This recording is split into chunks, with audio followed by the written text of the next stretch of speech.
In the wake of the COVID-19 pandemic, disability rights activists noted that people with disabilities were not given much consideration. At the start of the lockdown, there was no interpretations for persons with disabilities, and that in one way or the other led them into to be perceived as criminals, and yet they were actually not, because they did not understand the information and what was going on.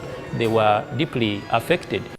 Besides access to information, transport and health services became a major challenge. As other people without disabilities could move for a distance to go and get some things that are needed for their families, then as persons with disabilities, it was very difficult for us. They use Braille, but there were no Braille materials for the learners who are visually impaired.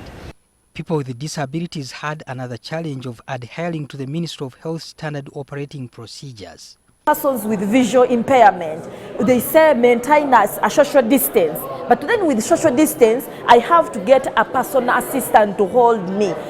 At a function where the impact of COVID-19 on women and girls with disability was discussed, several presenters advocated for equal access to services for all. We realize that whether it's government, whether it's civil society, whether it's media, disability will come as ETC. Can we make disability, and especially women with disability, an issue? I had to think twice to ensure that I become even more productive in my situation. One, to give courage to other young women out there, but also for self-independence.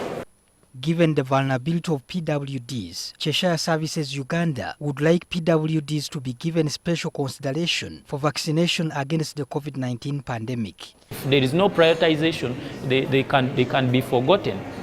The State Minister for the Elderly and People with Disabilities, Sarah Kanyike, pledged more support to the PWDs through a grant that the ministry provides. Between 5 and 15, you form your group.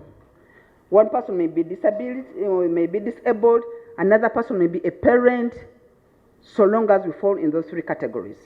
We give them 5 million shillings, Uganda shillings, for each group to go and come up with any income generating activity.